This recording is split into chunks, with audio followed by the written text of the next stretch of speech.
Hello. Well, thank you so much for stopping by. My name is Ciera Payton, and this is my YouTube channel, a place where I talk all about my experience of being an actress, entrepreneur, and educator in hopes to help you along your creative journey. And so if you're new here, before we get into anything, just stop, pause real quick, and go ahead and hit the subscribe button. Believe me, you're gonna love everything that I post on here because I created it for you, all right? And if you wanna know whenever I post a brand new video, just go ahead and hit the bell icon, and that way you can know whenever something new comes up, all right? And if you've been here for a while, thank you so much for rocking it out with me. I so appreciate you being here, all right? Hey, before we get into what I'm talking about today, I just wanna go ahead and just point out my, my little sweatshirt here. Isn't it so pretty? This is my brand. It's called the In Tribe, and it stands for the Inspired Thriving Tribe. And so we have these sweatshirts available on the website. And if you'd like to head on over there and copy one, why don't you go ahead and do that? They're on sale right now. And so I would love you very much if you did that. All right. Okay. So we are in this place and we are talking today. Well, I'm talking today about my very first acting job. So why don't you sit back, relax, and enjoy. What I want to share today is all about how I landed my very first acting job, which was playing Jessica in the film Flight of Fury, opposite Steven Seagal. Gosh, I'm a little nervous talking about this. I don't know why. Anyway, I guess it's just sparking so many different memories and stuff from back in the day. All right, so before I had booked the role, I was heading into my sophomore year of college. And I have to share about this because it all plays into, you know, leading up to booking the role. So I know in one of my previous videos, I kind of touched a little bit on that experience, but I wanted to just go a little bit more in depth here about it. So in 2005, I was enrolled in college to prepare for my sophomore year of college, and this was summer of 2005. And for those of you who don't know, I am from New Orleans, Louisiana. And so that whole summer, you know, I was back home having a great time with my friends and family. And then Hurricane Katrina had happened. And that was August of 2005, literally like 3 or 4 weeks before I was supposed to go back to school. And it was everything that you saw on the news. It was extremely devastating, just loss and despair and confusion and everything that you guys saw on TV. I experienced that to the core because my home had been devastated by the storm. We got flooded and our house was no longer livable. During that time, my grandmother had passed away because they were out of power and electricity, and you know, there was just a lot of stress going on with her during that time. I remember it was so hot. It was, gosh, just like really hot. My grandmother, she was a diabetic and had been diagnosed with cancer. And so it was just a really challenging time for me and my family and for everybody who experienced Hurricane Katrina. And I was separated from my family in Baton Rouge because I had evacuated to Baton Rouge. My mother, she was already in Mississippi with my younger brother prior to the storm hitting because she would spend her weekends in Mississippi. And so I was still in New Orleans, and my next door neighbor had convinced me to go and evacuate to Baton Rouge. And so when that had happened, after the storm had hit, I wasn't in contact with my family for I think it was 13 days because we didn't have electricity or power. All the phone lines were down. It was a straight up mess, you know. And so finally when things started working and, you know, the internet started working again, I received an email from my school, North Carolina School of the Arts, which is now University of North Carolina School of the Arts.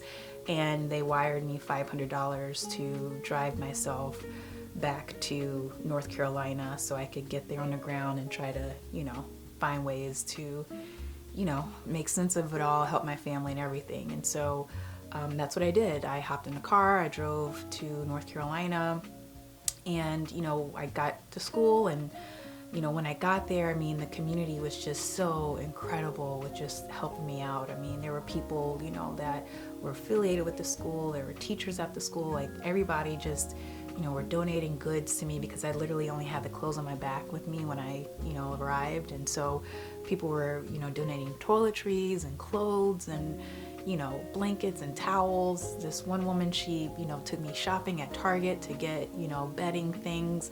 Sarah Turner, who was just an awesome light there at the school, she helped me through it all. And Gwill, Robert Bessida, Gerald Freeman, and my church family at United St. Paul Methodist Church, Reverend Jenkins and Mr. and Mrs. Allen. I mean, it was just a community of people that just came in and just helped me. And then, there were community people that came in and helped to get my mom and my brother to move out to North Carolina. And, shout out to Miss Lisa and Tiffany Luard. Those people helped just immensely. And so it was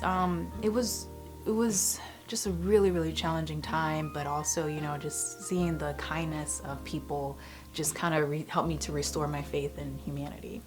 But I would say that, this was around September, October when, all these, people were coming to help and everything.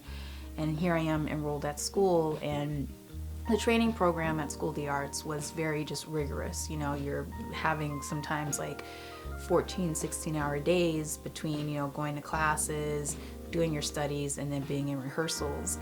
And, I was going through a really deep depression. It was just challenging, to see all of the fallout from the things that had happened during Hurricane Katrina, and then try to go to school and act like everything's normal and try to go to school and just act. It was really hard because I just, I was kind of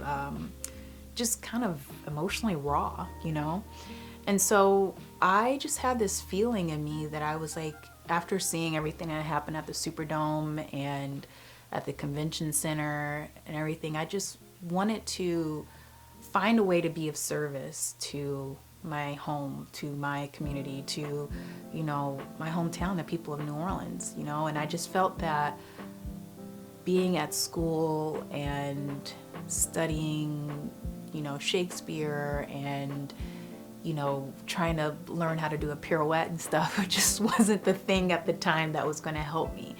And so I had thought about it, and it took me a couple months, but I was like, I think I want to go into the medical field. And so I started applying to different medical schools back home in New Orleans. I applied to Loyola University, to Tulane, to Xavier University, and just started to explore what that would look like for me.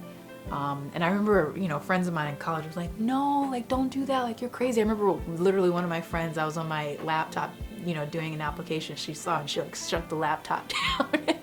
And she was like, no, like, you got to stick at it. You're an actor, and I just was like, no, I want to be a doctor or, a surgeon or a pediatrician or something. Like, I want to physically get in and be of service, And I was really serious about that. And so when 2006 rolled around, New Orleans, the city again was just still really devastated. It took a really long time for people to rebuild.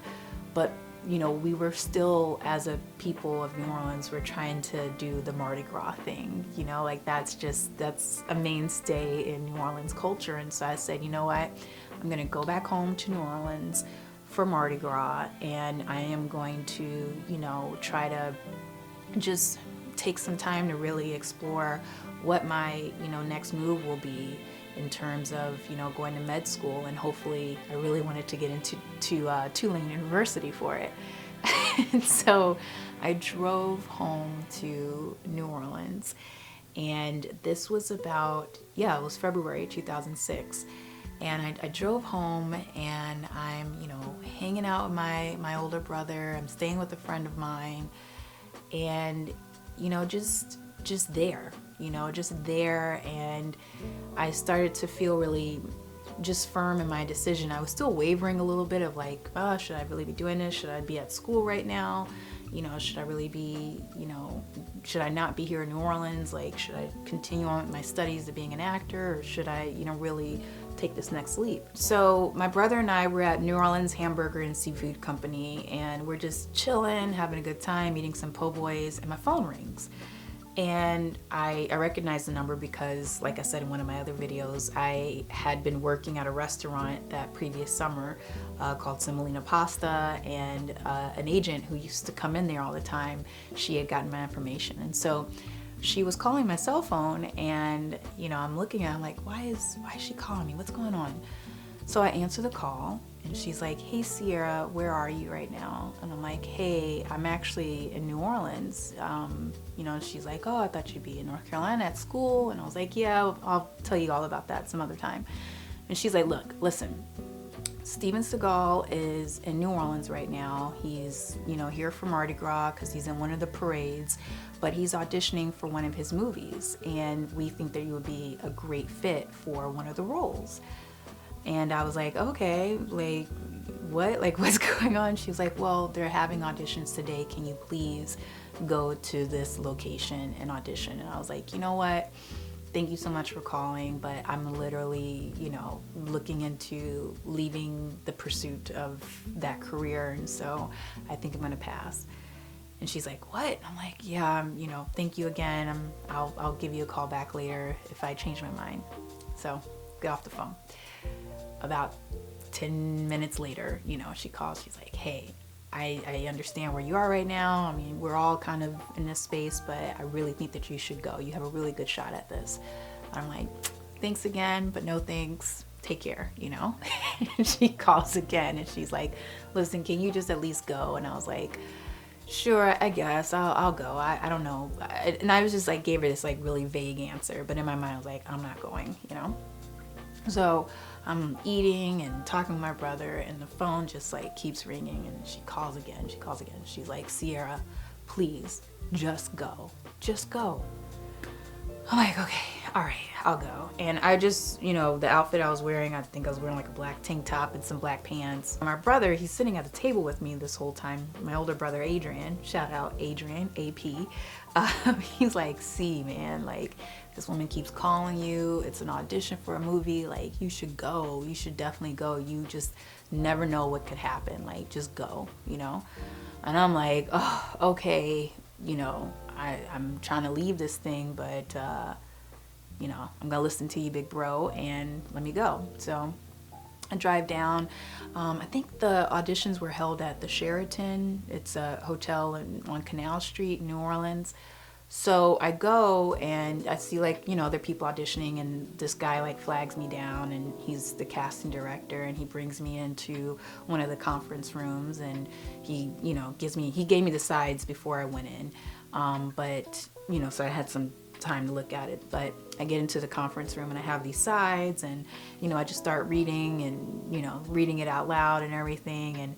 And he was just like super quiet, and I was like, okay, thanks a lot, and so I start, heading out and walking away, and he comes, tracks me down. He's like, hey, listen, we're gonna have callbacks later on today, with Mr. Seagal. Are you available? Can you just come back and do what you did? And I was like, okay, sure, So I think I just kind of hung out around, the French Quarter, Canal Street, sat in my car, looked at the sides again. And then I drove back over there, and then, Steven was in the room, and I did my audition again. And let me just say, for, an 18-year-old, I think I was either 18 or 19 at the time, I feel like for anybody else, and not to say I wasn't, but for anyone, it's a very, very intimidating, process. It was my first time, like, really being in the presence of a celebrity, and then not only that, but like auditioning for them. And it was such like a outer body experience. It was like, what, here I am like saying these lines, and he's looking at me, and these other people are looking at me, and okay, I don't really know like what to do, think, or say, but I'm just gonna, do this thing or whatever. It was a very intimidating experience, outer body, but I held my own. I felt very strong and confident. And so anyway, I just remember after I'd finished, Steven had said, hey, look, this is a movie that we were looking to shoot here in New Orleans, and we don't know what we're going to really be doing with it, and I don't know if it's, you know, a right fit for you, but we have a lot of other movies that we're working on, and so, you know, we'll keep you in mind, you know, down the line. And I was like, oh, okay, cool, you know. So I leave out, and just I remember like just feeling like, what is going on? And then to find out that, like, you know, all of this just happened, and, you know, I may not even work on this project or whatever, you know. And so I just kind of was like, I don't know what just happened, but let me just go back and hang out with my friends and my brother and, you know, whatever. So anyway, I was still hanging out in New Orleans, and finally I just had this kind of voice just tell me like, hey, go back to school, Ciera, just go back, you know. So I drive back to school, I get back there, and I didn't tell anyone about that experience at all. None of my classmates, my friends, nothing. And so imagine my surprise when one day I'm, you know, in my campus apartment with my roommate, and I just get this like random call from a random phone number, and they're like, hey, I'm with such and such production, you know, they want to know if you have a passport. And I'm like, what? Yeah, I have a passport. And I'm like, okay, great. We're gonna, you know, talk to your agent and, you know, send some materials over to you for shoot dates and stuff like that. And I was like, what? And then they were like, we're gonna reach out to you to try to get your sizes and everything. And I was like, what is going on, you know? And so then the next call I get is from the agent in New Orleans who's like, hey, you just booked this role for this movie. And the movie was originally titled Enemy of the Unseen. And I was like, what is going on? And she's like, listen, the movie you auditioned for in New Orleans, it's not going to go any further, but you know, Mr. Seagal, he liked you so much that he wants to put you in this this other movie that they're going to be shooting in Romania. And so, you know, you have a passport, right? And I'm like, yeah. And she's like, okay, great. Well, they're going to look to fly you out next week. And I was like, wait, what is going on? And so I had to like get a emergency meeting with, you know, the dean of my theater department at college and talk to my teachers, because at the time they had a policy at my school that you can't do professional work while you're studying at school. So I had to be like, listen, this random thing is going on. I have to leave school for 8 weeks, and I hope you guys will grant me permission to do that. And so they did. And so next thing I know, I am on a plane heading to Romania, and it was just all like what, you know, what's happening, what's going on.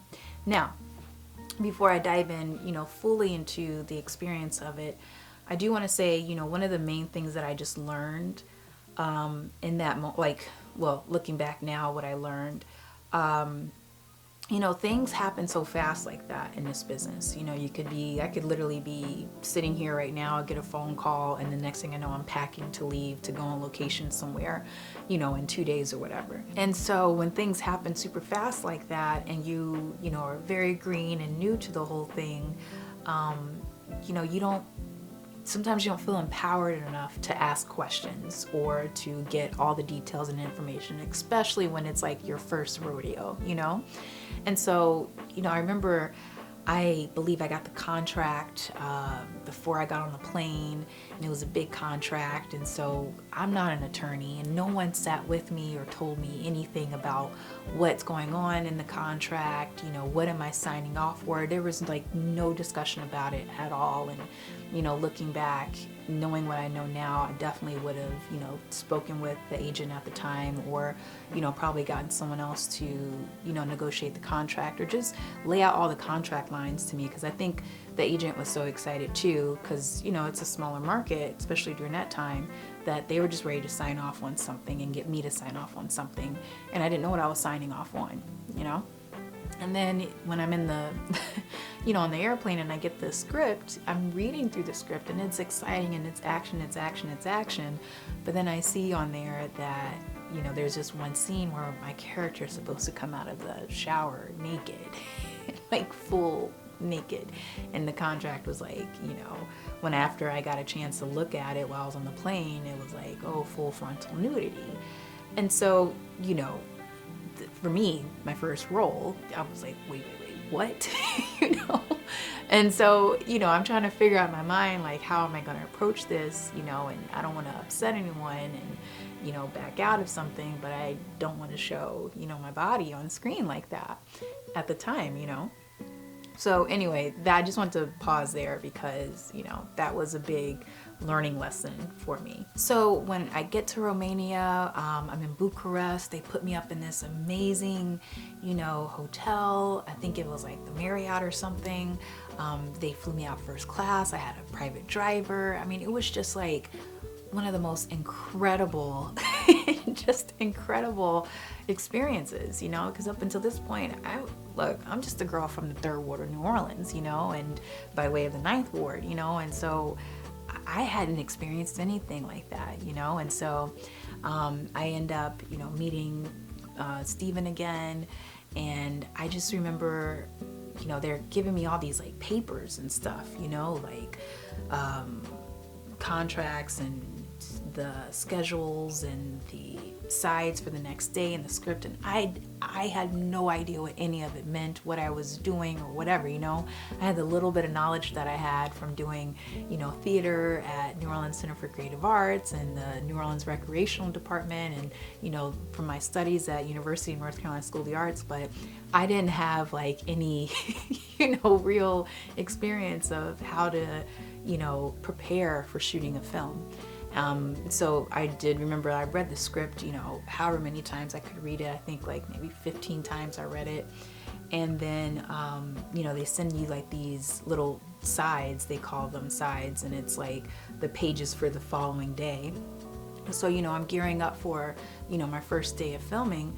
And in my mind, I thought, oh, we're going to start with page 1. And I get these sides and it's like, you know, pages 60 through 65 and then 30 to 31, and I was like, wait, what, you know? So I learned literally like right then and there that like they shoot everything out of sync. And so the very first day, like I said before, was my fight scene. And I was just a fish out of water. I knew how to do fight choreography because I had studied that at School of the Arts. I had some gun training because of School of the Arts, and, you know, Steven had helped me with some of it too on set. But there were just things that I just didn't know. I didn't know how to stand on a mark. I also didn't know about, you know, on-set gun safety etiquette. You know, one of the big things was when the camera's not rolling and stuff, you don't point it at anyone. And, you know, I'd still have the prop gun in my hand, and I was just kind of like, not flailing it around, but I remember in between takes, I was trying to rehearse, and I'm like pointing it, you know, at the other actress and, you know, stuff like that. And I think at one point I pointed it at the camera, and, you know, I didn't know. I didn't know that you weren't supposed to do that. And the director came over to me and was like, hey, like, in between takes, we're gonna make sure that, you know, the prop person comes and takes the gun, you know, away, because it's not good to point it, you know, in anyone's direction or even at the camera. And I was like, oh my gosh, I'm so sorry. I didn't, you know, mean anything by it. But I would say overall that everyone was very patient with me. I was just so green. I didn't know up from down, left to right, anything, you know. I also remember that there was one scene, it was kind of like one of my first bigger scenes in the movie where, you know, I'm getting with one of my partners and we're trying to find, you know, the guy that's missing. And like he comes over to my home and we're like, we gotta find him, we gotta find him. And I was so just a ball of nerves that I just was like super still and couldn't even talk. And I was like, and in the middle of the scene, my scene partner, he grabs a big jug that had like water in it and he just like chugs it at me, and I just caught it, and he was like, you're awake now, you know? And so I was just like, yeah. He was like, hey, loosen up, like you're okay, you know, like I know it's your first movie, but just like loosen up, have fun, like let's play ball. And I was like, all right, awesome, you know? And I really just appreciated that because, you know, now that I've worked, you know, for 16, 17 years now as an actor, you know, I see that. I see when people are new on set, new on screen, and, you know, they're struggling and stuff. And, you know, I always try to be that friend or just that person that's like, hey man, like you got it, like you're good, you know. And I was just really grateful that my scene partner in that film did that with me and just, you know, woke me up a little bit. But yeah, I would say again, overall, I mean, everyone was super patient with me. You know, they just worked with me. The Romanian people were awesome. You know, I loved kind of picking up a few little phrases here and there, or, you know, just learning how to just say thank you, you know, Nushamesh or whatever. And so, you know, but it was great. And I mean, yeah, I did. I had a few challenges on that set, you know, and definitely things that I wouldn't want to go too much into detail about. But I got through them, you know. And to go back about the nudity stuff, I called a meeting with the producers, with Steven, with the director, and I just said, hey, look, like, this is my very first movie. Before I did this, I didn't even know that there was this whole thing in there. You know, no one told me anything about any of this. I didn't even know to ask, and I just don't feel comfortable, you know, doing it, and I'm really, really sorry. And, you know, I told them, I said, look, you know, if this is gonna cost me the role, you know, I really apologize, but I just can't do it. And, you know, they were respectful of that. They understood it. And so I don't know what the discussion was, but the other actress, there's another actress in the film, and she had agreed to, you know, take on that responsibility, and, you know, the rest is history. And, you know, I would say that with it being my first role, a lot was just, you know, thrown at me. I mean, in terms of just learning how to be on set, and then I had to do, you know, a simulated intimacy scene, which actually wasn't even that bad. I mean, it was just like, you know, an on-screen kiss or whatever, but these are things that I just never done before. And so it was just, I had to learn. It was a huge, huge, huge learning curve for me, just all around, you know.